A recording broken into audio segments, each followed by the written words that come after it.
നമുക്ക് തൃശ്ശൂരിലേക്ക് പോയാലോ? അവിടെ പൂരത്തിന് ഒരുങ്ങിയിരിക്കുകയാണ് തൃശ്ശൂര്. ഇന്നാണ് പൂര വിളംബരം. നെയ്തലക്കാവ് ഭഗവതിയുടെ തിടമ്പേറ്റി തെക്കേ ഗോപുരം നട തുറന്ന് കൊമ്പൻ എറണാകുളം ശിവകുമാറാണ് പൂര വിളംബരം നടത്തുക.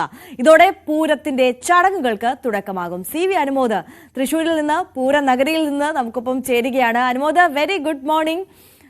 അങ്ങനെ നമ്മുടെ പൂരങ്ങളുടെ പൂരമായ തൃശ്ശൂർ പൂരത്തിന്റെ ആ ഒരു ദിവസം ഇങ്ങ് വന്നെത്തിയിരിക്കുകയാണ് അല്ലേ? ഇന്നലെ സാമ്പിൾ വെടിക്കെട്ടായിരുന്നു. ആ വെടിക്കെട്ട് കണ്ട് എല്ലാവരും ആ ഒരു വൈബിലേക്ക് എത്തിയിട്ടുണ്ടാകും അല്ലേ?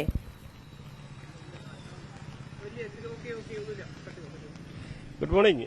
തൃശ്ശൂർ പൂരത്തിന്റെ ആ ഒരു ആവേശത്തിലേക്ക് തൃശ്ശൂര് കടക്കുകയാണ്. ഇന്നിപ്പോ രാവിലെ നമ്മളെയൊക്കെ അല്പം ബുദ്ധിമുട്ടിക്കുന്ന തരത്തിൽ മഴ നന്നായിട്ട് പെയ്യുന്നുണ്ട്. അങ്ങനെ ഒരു നിരാശ നൽകുന്ന ഒരു അന്തരീക്ഷമുണ്ട് എന്നുള്ളത് വസ്തുതയാണ്. നമ്മളിപ്പോൾ നിൽക്കുന്നത് നെയ്തലക്കാവിലാണ്. നെയ്തലക്കാവിനെ പ്രത്യേകം നമുക്കറിയാം. ഈ തൃശ്ശൂർ പൂരത്തിന്റെ വിളംബരം തെക്കേ ഗോപുര നട തുറന്ന് പടിഞ്ഞാറേ നടയിലെത്തി പൂര വിളംബരം നടത്താനുള്ള അവകാശം നെയ്തലക്കാവമ്മയ്ക്കാണ് ശക്തൻ തമ്പുരാൻ നൽകിയിട്ടുള്ളത്. ഇപ്പോ ഇവിടെ നെയ്തലക്കാവമ്മ അല്പസമയത്തിനകം 8 മണിയോടെ ഈ പൂര വിളംബര ചടങ്ങിനായിട്ടുള്ള എഴുന്നള്ളത്ത് ആരംഭിക്കും. എറണാകുളം ശിവകുമാർ, കൊമ്പൻ എറണാകുളം ശിവകുമാറാണ് ഇത്തവണയും നെയ്തലക്കാവമ്മയുടെ തിടമ്പേറ്റുന്നത്. ആ ഒരു ചടങ്ങുകൾക്കുള്ള ഒരുക്കങ്ങളാണ് നമ്മളിവിടെയൊക്കെ കാണുന്നത്. 8 മണിക്ക് ശേഷമായിരിക്കും ഇവിടെ നിന്നും തിടമ്പേറ്റി ഉള്ള എഴുന്നള്ളത്ത് ആരംഭിക്കുക. ഇവിടുന്ന് ഏകദേശം ഒരു 5-6 കിലോമീറ്റർ ദൂരമുണ്ട്. അത്രയും ദൂരം നടന്ന് വഴിയുടനീളം പറയെടുപ്പും അതേപോലെ ഭഗവതിയെ കാണാനുള്ള ആളുകളുടെ കാത്തിരിപ്പൊക്കെ നമുക്ക് കാണാൻ കഴിയും. അതിനുശേഷം ഒരു 10 മണിയോടെ നെയ്തലക്കാവമ്മ തൃശ്ശൂരിലെത്തുന്നു. മണികണ്ഠനാൽ പരിസരത്ത് വെച്ച് മേളത്തിന്റെ അകമ്പടിയോടെ അമ്മ തൃശ്ശൂർ വടക്കുന്നാഥ സന്നിധിയിലേക്ക് പ്രവേശിക്കും. തുടർന്ന് 2-3 മണിക്കൂർ നീണ്ടു നിൽക്കുന്ന മേളവും മറ്റ് ചടങ്ങുകളും ഒക്കെ ഉണ്ട്. ഏകദേശം ഒരു 11:30 ആകും ഈ ഗോപുരനട തുറക്കുക. പടിഞ്ഞാറെ ഗോപുരനട വഴി പ്രവേശിച്ച് വടക്കുന്നാഥനെ വലം വെച്ച് തെക്കേ ഗോപുരനട തുറന്ന് പിന്നീട് പടിഞ്ഞാറെ നടയിലെത്തി ശംഖനാഥം മുഴക്കുന്നതോടെയാണ് പൂര വിളംബരത്തിന് തുടക്കമാകൽ പൂര വിളംബരം നടക്കുക. അതാണ് പൂരം തുടങ്ങി എന്നതിന്റെ അടയാളമായിട്ട് നമുക്ക് കാണാൻ കഴിയുക.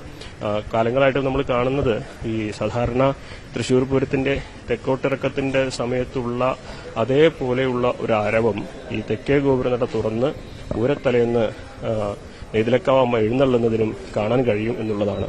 ആളുകളൊക്കെ വലിയ ആവേശത്തോടെ തെക്കേ ഗോപുരനട തുറക്കുന്നതും തുറന്ന് നെയ്തലക്കാവമ്മ പുറത്തേക്ക് എഴുന്നള്ളുന്നതൊക്കെ കാണാൻ വേണ്ടി വലിയ ആവേശത്തോടെ കാത്തിരിക്കുന്ന കാഴ്ചയാണ് നമ്മൾ എല്ലാ വർഷവും കാണാറുള്ളത്. അതൊരു പൂരത്തലേന്ന് മറ്റൊരു പൂരം എന്ന തരത്തിലേക്ക് ഈ പൂര വിളംബര ചടങ്ങ് ഇതിനോടകം മാറിയിട്ടുണ്ട്. അത്രമാത്രം ആളുകൾ ഈ ദിവസവും തെക്കേ ഗോപുരനടയിലേക്ക് എത്തും എന്നുള്ളതാണ് മറ്റൊരു പ്രധാനപ്പെട്ട കാര്യം. അതിനുശേഷം പിന്നെ ഇന്ന് മറ്റ് ചടങ്ങുകളൊന്നും തന്നെ പൂരവുമായി ബന്ധപ്പെട്ടില്ല. ആനകളുടെ പരിശോധന, ആനച്ചമയം, അതേപോലെ തന്നെ പൂരത്തിന്റെ മറ്റൊരുക്കങ്ങൾ, ഇത്തരത്തിലുള്ള വർണ്ണശബളമായ വിശേഷങ്ങളൊക്കെയാണ് നമുക്ക് പിന്നെ ഇന്ന് പങ്കുവയ്ക്കാനുണ്ടാകും. മാത്രമല്ല ഈ ആനകളെയൊക്കെ ഉച്ചയ്ക്ക് ശേഷമാണ് പരിശോധനയ്ക്ക് വിധേയരാക്കാൻ കൊക്കർണി കമ്പിലേക്ക് വടക്കുന്നാഥ സന്നിധിയിലേക്ക് എത്തിക്കുക. അപ്പോൾ ഒരുപാട് ആനകളൊക്കെ പൂരത്തിന് വരുമ്പോൾ സാധാരണ മറ്റു പൂരങ്ങളിലേക്ക് വരുന്ന പോലെയല്ല. ആനകളെ ഏറ്റവും വൃത്തിയോടെ അഴകോടെയായിരിക്കും ഈ തൃശ്ശൂർ പൂരത്തിന് വരിക. അപ്പോൾ അങ്ങനെയാണ് ആനകളൊക്കെ നിരത്തി നിർത്തിയുള്ള പരിശോധന നടത്തുന്നതൊക്കെ ആയിട്ടുള്ള ആനപ്രേമികൾക്ക് ഏറെ വനം കവരുന്ന ദൃശ്യങ്ങളും കാഴ്ചകളൊക്കെ കാണാൻ കഴിയുന്ന ദിവസം കൂടിയായിരിക്കും ഇന്ന്. കാരണം ഈ തിടമ്പേറ്റുന്ന ആനകളൊക്കെ സാധാരണ കോലം കെട്ടിയും കോലം എന്തിയും അതേപോലെ നെറ്റിപ്പട്ടം കെട്ടിയിട്ടൊക്കെയാണ്. പക്ഷേ ഈ പരിശോധന സമയത്ത് വരുമ്പോൾ ആനകളൊക്കെ അവരുടേതായ തനത് സൗന്ദര്യത്തിലായിരിക്കും ഉണ്ടാവുക. അപ്പോൾ അങ്ങനെയുള്ള കാഴ്ചകളായിരിക്കും ഉച്ചയ്ക്ക് ശേഷം നമുക്ക് കാണാനാവുക. ഇപ്പോൾ നമ്മൾ കാത്തിരിക്കുന്നത് നെയ്തലക്കാവിലാണ്. നെയ്തലക്കാവിന്റെ പ്രത്യേകത നമുക്കറിയാം. തൃശ്ശൂർ പൂരത്തിലെ ഏറ്റവും പ്രധാനപ്പെട്ട ചടങ്ങുകളൊക്കെ നെയ്തലക്കാവമ്മയുടെ സാന്നിധ്യത്തിലാണ്. ശക്തൻ തമ്പുരാന് നെയ്തലക്കാവമ്മയോട് വലിയ ഭക്തി ഉണ്ടായിരുന്നു. അപ്പോൾ ശക്തൻ തമ്പുരാൻ ചിട്ടപ്പെടുത്തിയ ഈ പൂരത്തിലെ പല പ്രധാന ചടങ്ങുകളിലും അതുകൊണ്ട് തന്നെ നെയ്തലക്കാവമ്മയ്ക്ക് നിർണായക സ്ഥാനമുണ്ട്. ഈ തെക്കേ ഗോപുരനട ആദ്യകാലത്തൊക്കെ തുറക്കുന്നത് ശിവരാത്രി സമയത്തും അതേപോലെ പൂരത്തിന്റെ സമയത്തും ഇപ്പോഴും അങ്ങനെ തന്നെയാണ്. അപ്പോൾ അതിനുള്ള അവകാശം ശക്തൻ തമ്പുരാൻ നൽകിയത് നെയ്തലക്കാവമ്മയ്ക്കാണ്. നമ്മുടെ ഒപ്പം നെയ്തലക്കാവിലെ പ്രതിനിധികൾ ചേരുന്നുണ്ട്. അല്പസമയത്തിനകം തന്നെ ഇവിടെ നിന്നുള്ള ചടങ്ങുകളൊക്കെ ആരംഭിക്കുമെന്നാണ് നമുക്കറിയുന്നത്. എറണാകുളം ശിവകുമാറിന് വേണ്ടിയിട്ടുള്ള ഒരു കാത്തിരിപ്പിലാണ് എല്ലാവരും. അല്പസമയത്തിനകം എറണാകുളം ശിവകുമാർ എത്തിക്കഴിഞ്ഞാൽ ഇവിടെ നമ്മളിപ്പോൾ നിൽക്കുന്ന ഇടത്ത് കൂടുതൽ ആളുകളെത്തും. പിന്നെ ഒരു പൂരത്തിന്റെ ആവേശം യഥാർത്ഥത്തിൽ തുടങ്ങുന്നത് ഇവിടെ നിന്നുള്ള എഴുന്നള്ളത്ത് ആരംഭിക്കുന്നത്. എന്താണ് എത്താനായോ? എങ്ങനെയാണ് ഇവിടുത്തെ ചടങ്ങുകൾ? ചടങ്ങുകൾ നമ്മളിവിടെ ഒരു 8:30 ഇവിടെ നിന്ന് ഇറങ്ങാനുള്ള ഒരു പ്ലാനാണ്. 8:00 അവിടെ നമ്മൾ ഇവിടുന്ന് പോയി ഒരു 10 മണിയോടുകൂടി അവിടെ എത്തും. മണികണ്ഠനാലിൽ അവിടെ എത്തും. അവിടുന്ന് പിന്നെ മേളം അവിടെ എത്തിയ മേളം സ്റ്റാർട്ട് ചെയ്യും. അതിന് കറക്റ്റ് സമയമില്ല. അപ്പൊ നമ്മളവിടെ ചെന്ന് ഒരു 2 മണിക്കൂറാണ് മേളം. 12 മണിയോടുകൂടി മേളം 10 മണിക്ക് തുടങ്ങിയാൽ 10:30 തുടങ്ങിയാൽ 12:30 അവസാനിക്കും. നേരെ ഉള്ളിൽ കയറി പിന്നെ ചടങ്ങുകളാണ്. പടിഞ്ഞാറ് നട വന്ന് പിന്നെ നിലപാട് തറയിൽ വന്നിട്ട് ശംഖ് വിളിക്കുന്നതോട് കൂടിയിട്ടാണ് ചടങ്ങുകൾ അവസാനിക്കുക. 1 മണിയോടെ അവസാനിച്ച് പോരും. ഈ കാലത്ത് ഇപ്പൊ ഈ മഴയുടെ ഒരു ലക്ഷണമാണ്. മഴയാണ് ഇപ്പൊ നമുക്കൊക്കെ ആശങ്ക നിൽക്കുന്നത്. സാധാരണഗതിയിൽ ഇവിടെ മുതൽ അതുവരേക്ക് ആളുകളൊക്കെ തന്നെ ക്രൗഡായിരിക്കും. ഇപ്പൊ അത് ശരിക്ക് തൃശ്ശൂർ പൂരം എന്നുള്ളത് 3 ദിവസത്തെ ഒരു ചടങ്ങായി മാറി. വളരെ പ്രാധാന്യമുള്ള ചടങ്ങാണ് ഇന്ന്.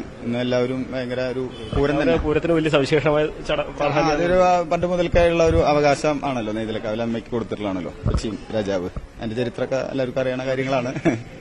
അപ്പൊ അതിന്റെ ഭാഗമായിട്ട് ഇപ്പൊ ഈ തെച്ചിക്കോട്ടവ് രാമേന്ദ്രൻ വന്ന് ഈ നട തുറക്കൽ തുടങ്ങിയപ്പോഴാണ് ഇത്രയ്ക്കും ഒരു ആരാധകർ എത്രയ്ക്കും ഒരു ക്രൗഡായത് പരിപാടി. അതിനു മുൻപ് ഇത്ര ഒരു ഇതുണ്ടായിരുന്നില്ല. നമ്മളൊരു ചടങ്ങ് 10-25 പേര് ഇവിടുന്ന് പോയി നട തുറന്ന് പോരും, അത്രേ ഉണ്ടായിരുന്നുള്ളൂ. ഇപ്പൊ അത് ഭയങ്കര ഒരു ഇത്തവണ നല്ല ഗജരാജൻ ഒരു 3-4 കൊല്ലമായിട്ട് ഇപ്പൊ ആ കോവിഡ് കഴിഞ്ഞാൽ അവിടെ നാട് ശിവകുമാർ തന്നെ ദേവസ്ഥാനമാണല്ലോ. അപ്പൊ ആ ഒരു രീതിയിൽ അങ്ങനെ അത് പോണു. ഇപ്രാവശ്യം പൂരത്തിനും ഉണ്ട് എന്നുള്ളതാണ് ഒരു പ്രത്യേകത. ശിവകുമാർ തിടമ്പെന്ന് ഇവിടുന്ന് പോയി ഇവിടം വരെ നടുവിലാലിന്റെ അവിടെ ഒരു ഇറക്കി പൂജ ഉണ്ട്. അവിടെ വരെ ശിവകുമാർ തന്നെ വരുന്നു. പൂരത്തിന്റെ ഒരു ആവേശത്തിലാണ്, അതിന്റെ ഒരുക്കങ്ങളിലാണ് അതെ. മന്ത്രി കെ രാജനടക്കമുള്ളവരൊക്കെ ഇവിടേക്ക് എത്തുന്നുണ്ട് എന്നാണ് ഇവരൊക്കെ ദേവസ്വം ഭാരവാഹികൾ പറഞ്ഞിട്ടുള്ളത്. കമ്മീഷണർ എത്തിയിട്ടുണ്ട്. കൂടുതൽ ഇന്നത്തെ ദിവസത്തിന്റെ ചടങ്ങിൽ ഏറ്റവും പ്രധാനപ്പെട്ടത് നെയ്തലക്കാവായതുകൊണ്ട് തന്നെയാണ് കൂടുതൽ ആളുകളൊക്കെ ഉദ്യോഗസ്ഥരൊക്കെ നമുക്ക് ദൃശ്യങ്ങളിൽ കാണാം. ഇപ്പോൾ കമ്മീഷണർക്ക് പിന്നാലെ മന്ത്രി കെ രാജനും ഇവിടേക്ക് എത്തി എന്നാണ് അറിയാനാകുന്നത്. നമുക്ക് ദൃശ്യങ്ങളിലേക്ക് പോകാം. എന്നാണെങ്കിലും ഇതുമായി ബന്ധപ്പെട്ട കളക്ടറുടെ വാഹനമാണ് കളക്ടറാണ് എത്തിയത്. സ്വാഭാവികമായിട്ടും 1 മണിക്കൂർ ഒരു നിമിഷങ്ങളിൽ മറ്റ് ഉന്നത ഉദ്യോഗസ്ഥരും മന്ത്രിമാരൊക്കെ. അതെ അനുമോദ്, പൂര വിളംബരത്തിനായി നമ്മൾ കാത്തിരിക്കുകയാണ്. അധികൃതരൊക്കെയും എത്തുന്നു. അതോടൊപ്പം തന്നെ പൂരപ്രേമികളും ആനപ്രേമികളും എല്ലാം ഇപ്പോൾ നഗരത്തിലേക്ക് എത്തിയിട്ടുണ്ടാവുമല്ലോ. വിവിധ ഭാഗങ്ങളിൽ നിന്ന്, സംസ്ഥാനത്തിന് പുറത്തുനിന്നും അകത്തുനിന്നും ഒക്കെ എത്തുന്ന ഒരുപാട് ആളുകളുണ്ട്. ഈ ആളുകളെയൊക്കെ നിയന്ത്രിക്കാനുള്ള സംവിധാനങ്ങളും ഒക്കെ ഒരുങ്ങിയിട്ടുണ്ടാകുമല്ലോ.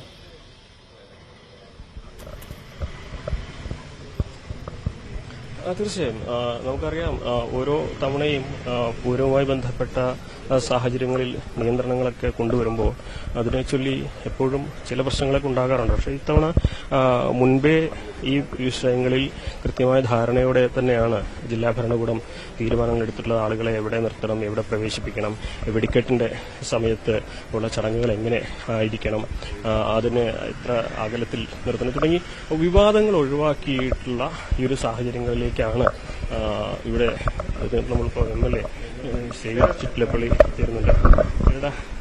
അപ്പോൾ പൂരത്തിന്റെ തുടക്കത്തിലേക്ക് കിടക്കുക. അതെ. നെയ്തലക്കാവിലെ അമ്മ നട തുറക്കാൻ വേണ്ടി പുറപ്പെടാൻ പോവുകയാണ് ഏതാനും നിമിഷങ്ങൾക്കകം. അതോടെ പൂര വിളംബരം, ഇന്നലത്തെ സാമ്പിൾ വെടിക്കത്തിന് ശേഷം പൂര വിളംബരം നെയ്തലക്കാവുന്ന് ഇപ്പോ പുറപ്പെടും. മഴ ഒരു ആശങ്കയുണ്ടല്ലേ? അല്ലേ, മഴ കുറച്ച് കഴിഞ്ഞാൽ നിൽക്കും. പിന്നെ സാധാരണ ഒരു ചാറ്റില് പതിവുണ്ട് അല്ലേ, ഏതൊക്കെ സമയത്ത് ഉണ്ടാവാറുണ്ട്. ചൂടിന് കുറച്ച് കുറവും കിട്ടുമല്ലോ. അങ്ങ് അതുവരേക്കും സാധാരണ കൂടെ വരാറുള്ള കാണാറുണ്ട്. പരമാവധി പോണം. എത്രയോടെയാണ് ഇവിടുത്തെ ചടങ്ങുകളൊക്കെ ആരംഭിക്കുക. കൂടുതൽ ഉദ്യോഗസ്ഥരും ജനപ്രതിനിധികളൊക്കെ ഇവിടേക്ക് എത്തിക്കൊണ്ടിരിക്കുകയാണ്. അല്പസമയത്തിനകം മന്ത്രി ഇവിടേക്ക് എത്തുമെന്നാണ് അറിയുന്നത്. അത്തരത്തിൽ പൂരത്തിന്റെ വിളംബരത്തിലുള്ള ഒരുക്കങ്ങളൊക്കെ.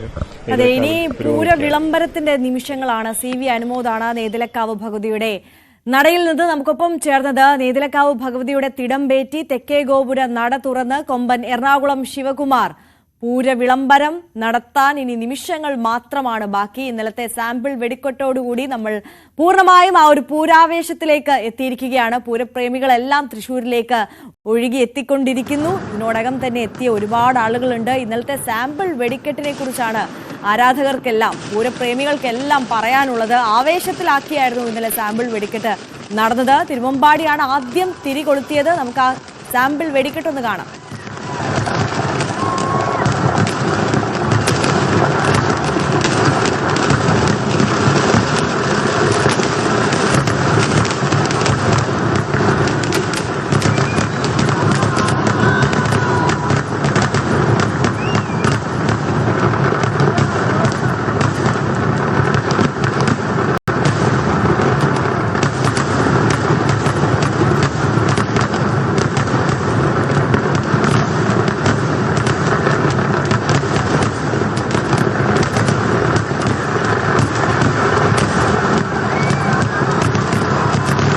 കണ്ണിനും മനസ്സിനും സന്തോഷവും ആനന്ദവും പകർന്നുകൊണ്ട് സാമ്പിൾ വെടിക്കെട്ട് നടന്നു. ആദ്യം നേരത്തെ സൂചിപ്പിച്ചതുപോലെ തന്നെ തിരുവമ്പാടിയാണ് തിരികൊളുത്തിയത്. പിന്നാലെ പാറമേക്കാവിന്റെ സാമ്പിൾ പൂരവും പൂരപ്രേമികൾക്ക് ആവേശം പകർന്നു.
അപ്പോൾ പതിവ് പോലെ ഇത്തവണയും പൂരത്തിന് സമഗ്ര കവറേജുമായി ന്യൂസ് 18 ഉണ്ട്. അപ്പോൾ പ്രേക്ഷകർക്ക് പൂരത്തിന്റെ എല്ലാ ആവേശവും ന്യൂസ് 18 കാണാവുന്നതാണ്. നമ്മൾ